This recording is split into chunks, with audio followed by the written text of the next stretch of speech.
गुरुवर ने कहा है सिर्फ सुबह 1 घंटा अपने जीवन के लिए दे दीजिए। माँ ओम का उच्चारण कीजिए, प्राणायाम कीजिए, ध्यान साधना में बैठिए, माता भगवती की साधना कर लीजिए। ज्यादा समय नहीं है तो सिर्फ दुर्गा चालीसा का पाठ कर लीजिए। और गुरुवर ने जो विघ्न विनाशक शक्ति जल प्रदान किया है उसका सेवन करना शुरू कर दीजिए। आपके जीवन में वह बदलाव आएगा, वह परिवर्तन आएगा कि आपके पड़ोसी, आपके रिश्तेदार, आपके मित्र भी कहेंगे कि अब आप इस दुनिया के नहीं लगते। आपके अंदर का वह ओज, आपके अंदर की वह आत्मशक्ति, आपके अंदर वह जागरण होगा जिसको हम कहते हैं आत्म जागरण। गुरुवर ने कहा धर्म ग्रंथों को भले किनारे समेट कर रख दो, लेकिन अपने अंदर के आत्म ग्रंथ का अध्ययन करने लगो। जिस दिन आपने आत्म जागरण कर लिया, आप बड़े बड़े पंडित, मठाधीशों, शंकराचार्यों से भी आपका बड़ा जीवन हो जाएगा और साधक से बड़ा कोई जीवन नहीं होता कि अब आप इस दुनिया के नहीं लगते। आपके अंदर का वह ओज, आपके अंदर की वह आत्मशक्ति, आपके अंदर वह जागरण होगा जिसको हम कहते हैं आत्म जागरण। गुरुवर ने कहा धर्म ग्रंथों को भले किनारे समेट कर रख दो, लेकिन अपने अंदर के आत्म ग्रंथ का अध्ययन करने लगो। जिस दिन आपने आत्म जागरण कर लिया, आप बड़े बड़े पंडित, मठाधीशों, शंकराचार्यों से भी आपका बड़ा जीवन हो जाएगा और साधक से बड़ा कोई जीवन नहीं होता। हम ऋषियों मुनियों की संतानें हैं जिन्होंने हमें तप, त्याग, पुरुषार्थ करना सिखाया।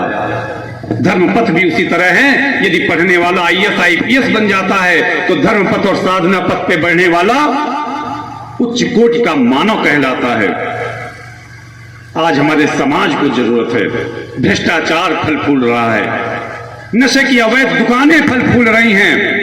और भाइयों और बहनों, नशा कोई नहीं बंद करेगा। नशा यदि कोई बंद कर सकता है तो सिर्फ भगवती मानव कल्याण संगठन के कार्यकर्ता बंद कर सकते हैं, और कोई कभी नशा नहीं बंद करेगा। गुरुवर जी का यह संदेश। लोकतंत्र का पर्व आ गया है। महीनों से कहां कहां पेटियां जमा हो गई होंगी, आपको पता भी नहीं होगा।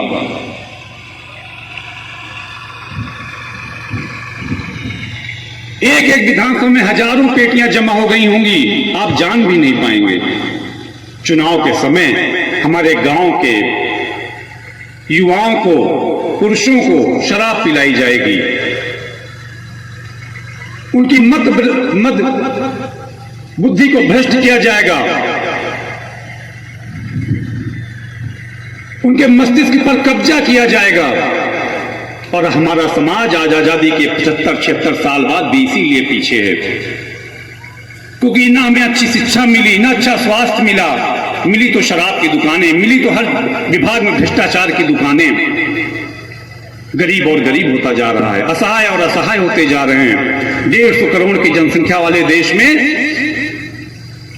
आज भी 50% से ज्यादा ऐसा व्यक्ति है जो अपने बच्चों को अपने मन माफिक उनके पैरों में जूते नहीं पहना पाता, उनको अच्छे कपड़े नहीं पहना पाता, स्कूलों में भेज नहीं पाता, उनके लिए कॉपी किताबें नहीं खरीद पाता। इस मानसिकता को बदलने का काम भगवती मानव कल्याण संगठन कर रहा है। उसमें आप सबके समर्थन, सहयोग की जरूरत है। आज घर घर में माँ की ज्योति जले, घर घर में साधक पैदा हों, छोटे छोटे बच्चे माँ का गुणगान करें, उस दिशा में कार्य किया जा रहा है। आप सभी से इसीलिए आह्वान है कि एक बार उस पंच ज्योति शक्ति तीर्थ सिद्धाश्रम में भी पहुंचिए, गुरु और माँ का गुणगान कीजिए, वहां की डोर से अपनी डोर को बस जोड़ लीजिए। आप देखेंगे आपके जीवन में परिवर्तन आता चला जाएगा। आज ये दिव्य अनुष्ठान संपन्न हुआ, समय भी काफी हो गया है। माँ के इस दरबार में अभी नमन करने का अवसर मिलेगा, शक्ति जल मिलेगा, प्रसाद मिलेगा।